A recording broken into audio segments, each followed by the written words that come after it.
This year, 2021, is a special year for the Association of Jewish Refugees. We are celebrating our 80th anniversary and all that we have achieved. Not just our support for the needs of our members, but also their contribution to Britain as a haven and as a home.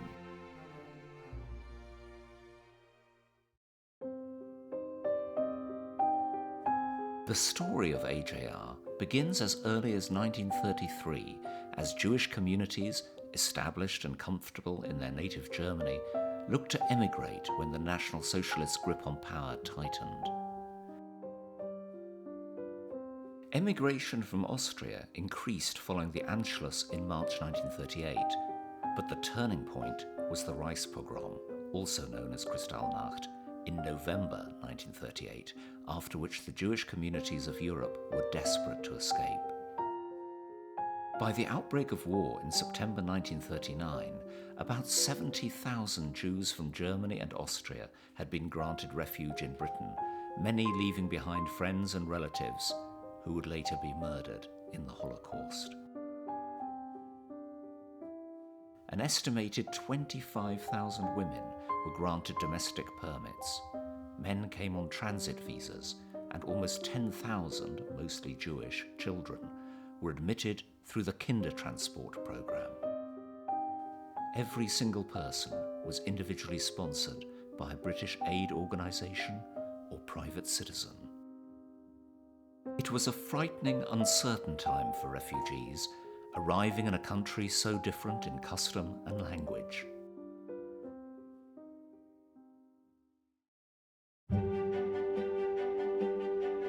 The Association of Jewish Refugees in Great Britain was officially formed in July 1941, following the reversal of the government's policy of internment, with the aim of safeguarding the interests of German and Austrian refugees in those darkest of days. From the beginning, AJR employed a social worker and an employment officer, and had a national presence through the regional groups as Jewish refugees spread far and wide. After the war, AJR fought to secure compensation and restitution for refugees' material and financial losses. Although this could never compensate for the homes and livelihoods that were snatched away, it did alleviate some of the poverty and suffering of many.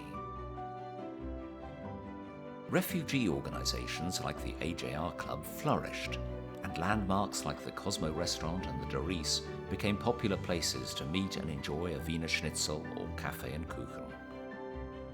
The refugees integrated into British life, eased by changes to family surnames, especially after their experiences in the armed services.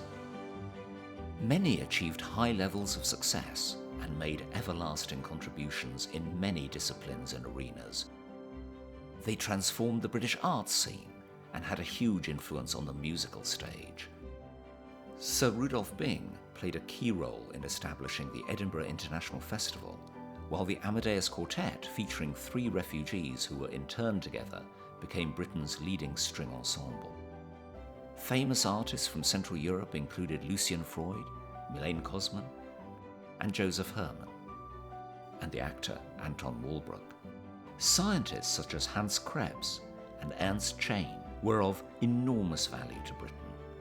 The historian Geoffrey Elton, the sociologist Karl Mannheim, the art historian Ernst Gombrich, and the publisher Paul Hamlin enriched British intellectual life, as did the author Judith Kerr and the journalist Hella Pick. Institutions like the Wiener Library, the Warburg Institute, Belsize Square Synagogue, and the Leo Baeck Institute were established. There have been some remarkable milestones. The child survivors and kindertransportees have been invited to St James's Palace, Westminster Palace, and 10 Downing Street, and we have celebrated with our many members who've been awarded national honours in recognition of services to Holocaust education. The AJR is dedicated to preserving the legacy of Jewish refugees and survivors. Refugee Voices, the AJR's audiovisual testimony archive, contains over 250 filmed interviews. 14 blue plaques have been placed as permanent memorials to Jewish émigrés and places with a strong connection to the Jewish refugees.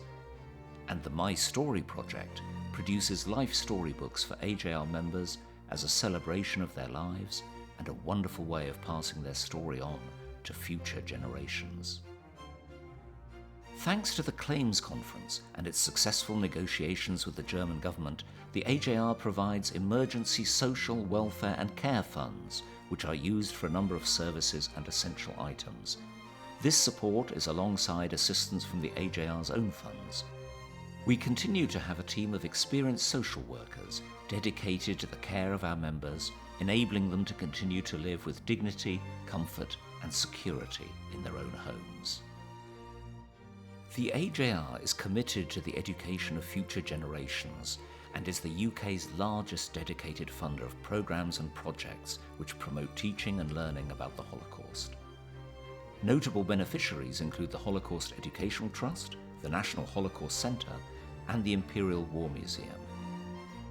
AJR held its own two-day international forum on the Kindertransport in 2019 and has produced a 10-part series of podcasts on the same subject.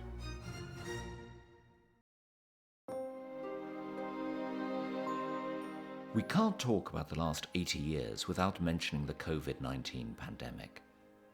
As it has always done, AJR rose to the challenge.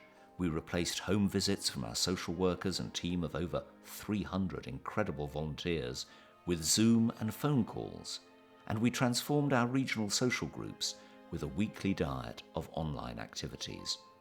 Teenage volunteers have arranged care packages for 300 members who are not online, with handwritten cards. The gratitude expressed by our members has been humbling. We have launched 2 new projects to mark our milestone anniversary.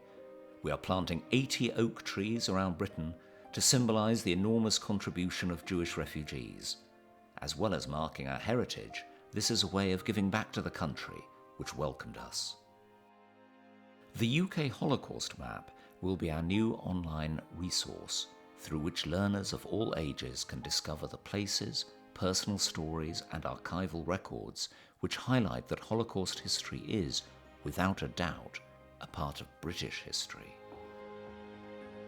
After 80 years since the arrival of the refugees from Central Europe, their enormous impact on British society is still self-evident. Their families can look back with pride on what they have achieved and the contributions they have made. This year we set up the Next Generations initiative to support those in whom the responsibility for education and remembrance lies. AJR is now safely in the hands of the children and grandchildren of those first refugees, and after 80 years, we're looking forward with them to our future.